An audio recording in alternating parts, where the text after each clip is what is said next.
Salam sejahtera untuk kita semua. Terlebih dahulu perkenalkan, nama saya Weni Girsang, NIM 2050909071111036 dari kelas C. Tujuan saya membuat video ini adalah untuk memenuhi penugasan ataupun ujian akhir praktikum analisis multivariat ke-1, itu dengan membawakan materi tentang analisis jalur atau PET pada kasus faktor-faktor yang mempengaruhi jumlah penduduk miskin dengan bantuan software R.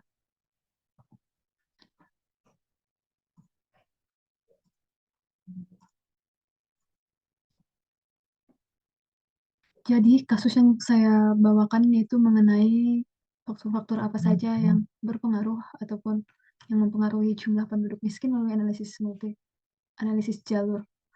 Untuk pendahuluan yang pertama itu apa sih analisis jalur? Jadi analisis jalur ini merupakan dari pengembangan dari regresi. Bedanya dengan analisis regresi yaitu analisis jalur ini mungkin pengujian dengan menggunakan variabel perantara ataupun interventing. Lalu asumsi dan prinsip dasar analisis jalur yaitu hubungan antar variabel adalah linear dan aditif, model rekursif, variabel endogen minimal dengan skala ukuran interval, variabel observasi diukur tanpa kesalahan, model yang dianalisis dispesifikasikan dengan berdasarkan teori-teori dan konsep-konsep yang relevan. Untuk model persamaan struktural melalui landasan teori itu sebagai berikut, yaitu IPM, TPAK, IKK itu secara tidak langsung berpengaruh terhadap JPM, jumlah penduduk miskin melalui TPT, tingkat pengangguran terbuka. Dengan model sebagai berikut, yang pertama itu Z, dengan persamaan model sebagai berikut, dan Y sebagai berikut. Untuk keterangannya, yaitu variabel tak bebas, ataupun si TPT, si X variabel bebas, ataupun faktor-faktor yang mempengaruhi tadi, ataupun tidak mempengaruhi. Itu untuk keterangan dari persamaan ini, rho J X1 itu koefisien jalur variabel X1 terhadap variabel Z, begitu sampai ke rho YZ, dan ditambah dengan nilai residual. Untuk landasan teorinya, IPM sendiri itu kepanjangan dari Indeks Pembangunan Masyarakat dengan landasan teori sebagai berikut. Jadi dapat disimpulkan bahwa komponen-komponen yang mempengaruhi IPM antara lain umur panjang dan kehidupan yang sehat dengan indikator angka harapan hidup, pengetahuan yang diukur dengan rata-rata lama sekolah, standar hidup layak dengan indikator pengeluaran per kapita, dan rasio ketergantungan. Yang kedua itu TPAK, variabel bebasnya tadi, salah satu variabel bebasnya itu tingkat partisipasi angkatan kerja. Menurut BPS, penduduk yang termasuk bukan angkatan kerja adalah penduduk usia kerja atau 15 tahun dan lebih yang masih sekolah, mengurus rumah tangga, atau melaksanakan kegiatan lainnya selain kegiatan pribadi. Penduduk yang termasuk angkatan kerja merupakan penduduk yang punya usia kerja 15 tahun dan lebih untuk bekerja atau punya pekerjaan namun untuk sementara waktu tidak bekerja dan pengangguran. Untuk selanjutnya, IKK, salah satu variabel bebas atau indeks kedalaman kemiskinan, merupakan ukuran rata-rata kesenjangan pengeluaran dari masing-masing penduduk miskin terhadap garis kemiskinan. Lalu selanjutnya tingkat pengangguran terbuka atau TPT merupakan suatu keadaan di mana seseorang yang termasuk golongan dalam angkatan kerja ingin mendapatkan pekerjaan tetapi belum memperoleh pekerjaan tersebut.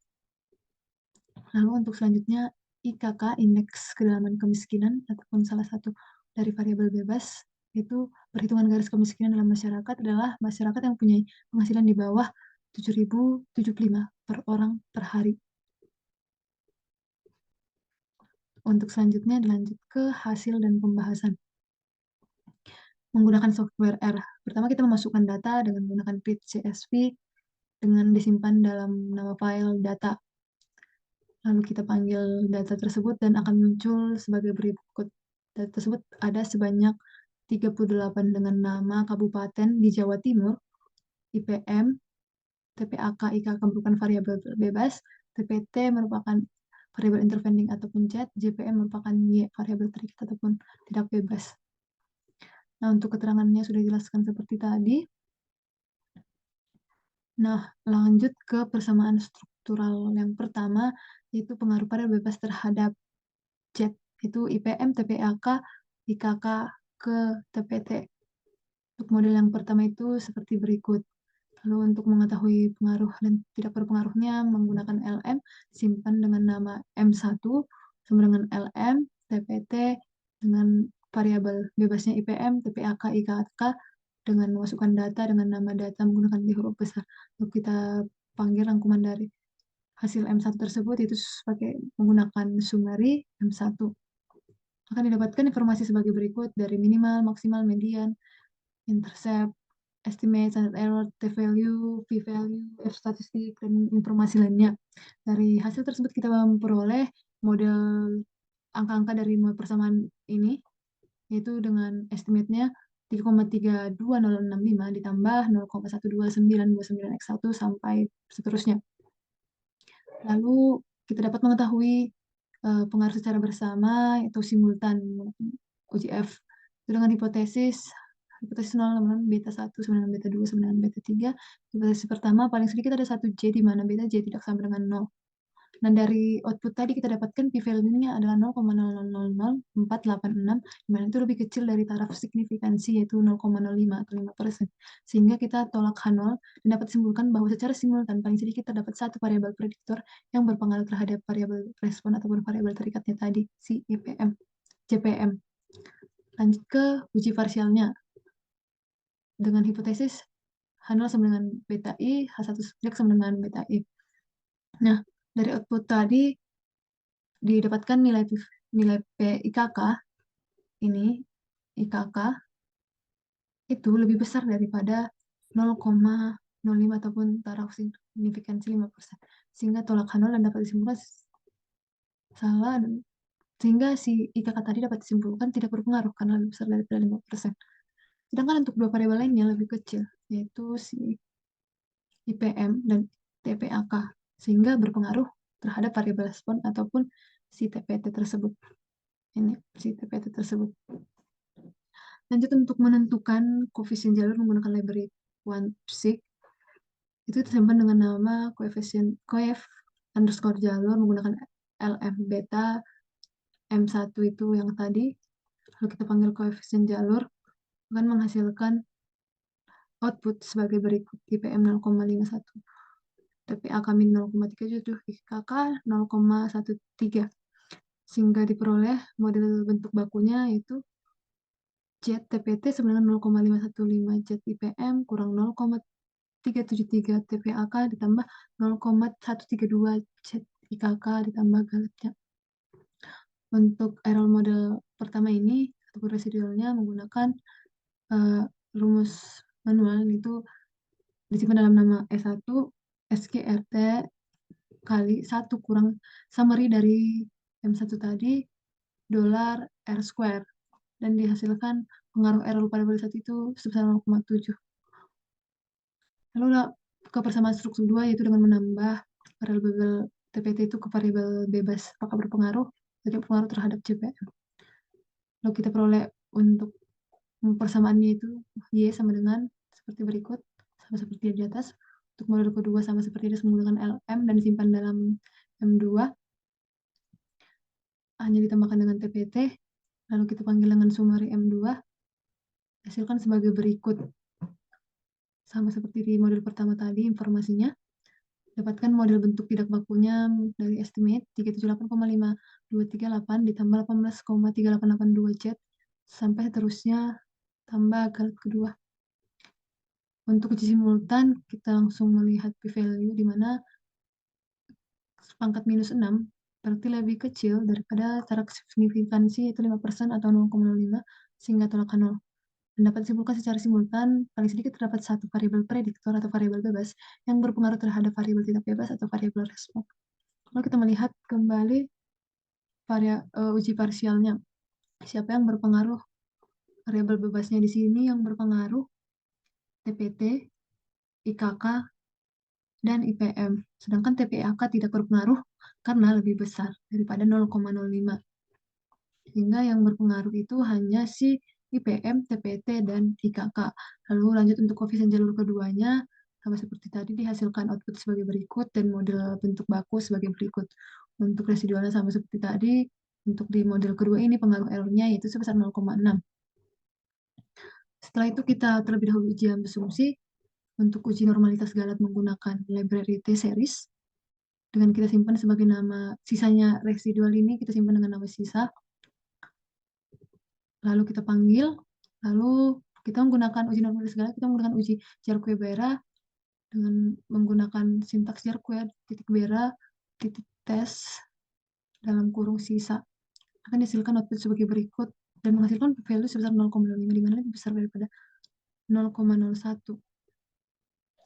sehingga dapat disimpulkan bahwa galat berdistribusi normal karena terima H0. Lalu untuk uji homogenitas ragam, hipotesisnya H0 ragam galat homogen, H1 itu ragam galat tidak homogen menggunakan library LM-test dan kita gunakan PP-test dari M2 dimana menghasilkan p-value yang lebih besar daripada 0,5 sehingga terima H0 sehingga dapat disimpulkan bahwa ragam galat homogen. Lalu untuk uji non-autokorelasi dengan hipotesis 0 galat tidak terjadi autokorelasi, galat terjadi autokorelasi. Ini menggunakan library DW-test. Lalu menghasilkan output 0,07503 sehingga lebih besar daripada 0,05 maka terima H0 sehingga dapat disimpulkan tidak terjadi autokorelasi pada galat.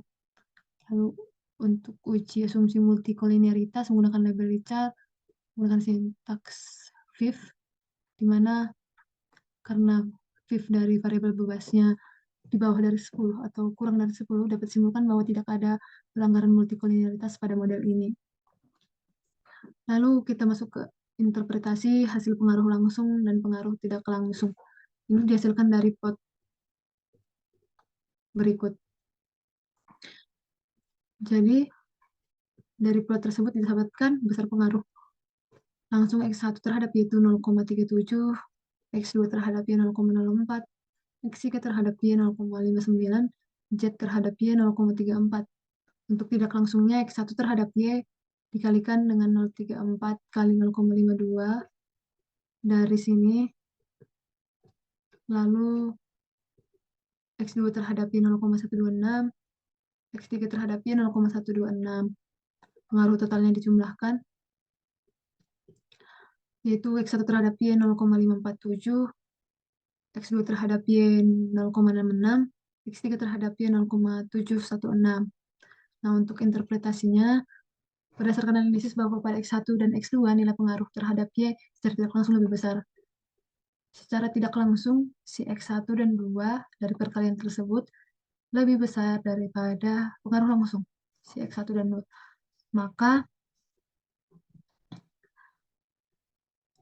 dapat disimpulkan bahwa secara tidak langsung X1 dan X2 melalui Z, melalui variabel perantara atau interveningnya tadi, punya pengaruh signifikan terhadap Y.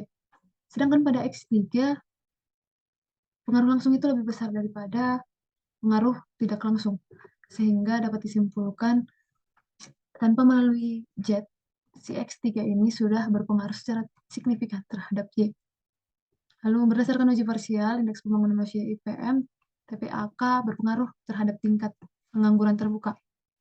Selain itu, indeks kedalaman kemiskinan, tingkat pengangguran terbuka berpengaruh terhadap jumlah penduduk miskin. Sehingga untuk analisis jalur yang diperoleh dari analisis ini sebagai berikut, di mana si indeks pembangunan manusia dan tingkat partisipasi angkatan kerja itu berpengaruh terhadap JPM melalui variabel perantara yaitu tingkat pengangguran terbuka. Sedangkan untuk variabel bebas IKK, indeks kedalaman kemiskinan langsung berpengaruh tanpa melalui TPT terhadap si jumlah penduduk miskin.